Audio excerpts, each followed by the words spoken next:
Today, I'm building two types of waterfalls inside of Theme Park Tycoon 2 and trying to do my best to explain how I built it. With the first one using glass primitives with a mixture of water emitters, and the second one just using water emitters. Let's see which one actually turns out the best in today's video. Starting with number 1, which is the glass primitive.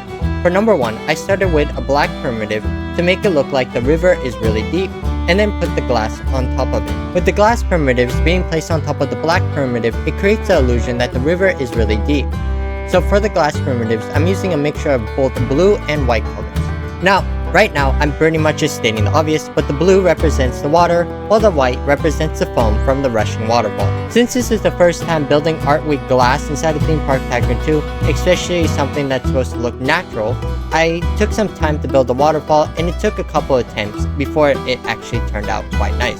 So this waterfall, I built it from my Wild West themed land, and as you can tell, it's kind of looking strange as it's floating in the middle of the air, and I ended up fixing this by adding rocks around it. This is how I made it look natural, and it turned out quite nice in it. So this is what waterfall 1 looks like on my mountain that I built for my Wild West area. I'll talk more about it at the very end of this video. Let's move on to waterfall 2. So for waterfall 2, I'm using water emitters to achieve this effect, and I'm building it on my second mountain that I built for my Wild West area. And not gonna lie, the effects on the water emitters in this game suck so badly that I actually ended up creating my own decals using the Roblox Create to achieve this waterfall effect. However, I'm not gonna go into great detail on how to do that. Maybe I'll create another video later showing you how to actually place your own images inside of Theme Park Tycoon 2. So, I'm going to be using the other effect that I used for the first waterfall, which is using glass primitive to make it look like where the water is going. I was originally trying to put it higher up in the mountain, but I couldn't figure out how to do that, so I ended up placing it here, which is where the waterfall is going to go, and I deleted all the original water effects that I placed earlier. Which you can see I'm adding an extension to the river here, and in order to achieve this waterfall effect, I'm just placing the water emitters along the rock of this mountain. Now, the only reason why I'm placing the water emitters alongside the rocks instead of deleting the rocks and spending the grueling hours trying to replace everything is because it's much easier to access the water emitters and change the effects on the water emitters in my own decals, because like I said earlier, the decals or the water effects in this game suck. And doing something similar that I did earlier is by surrounding the water with rocks, as well as adding a cave at the very top of this mountain to make it look like the water is coming out of the cave.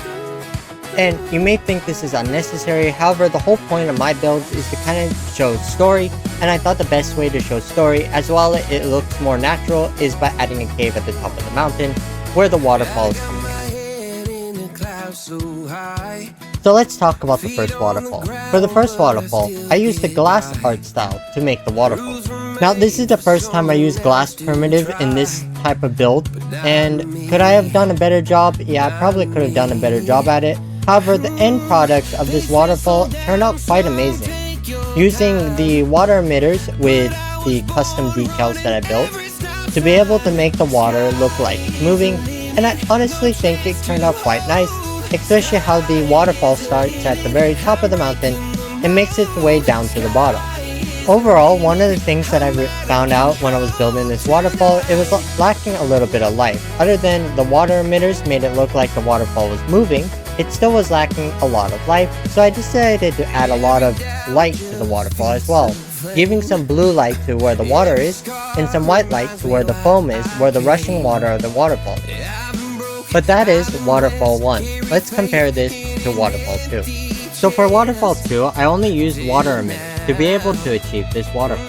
So in order to achieve this for waterfall 2, I used the water emitters. However, because the water emitters, like I said before, are pretty bad in this game, especially the effects that it gives off, I used my own water effects or own decals that I created to be able to create this water effect.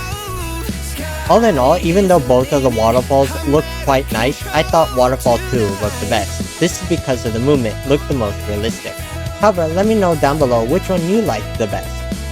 Now that is all I have in today's video. I'll appreciate it if you subscribe to my channel, and I'll see you in the next video. See ya!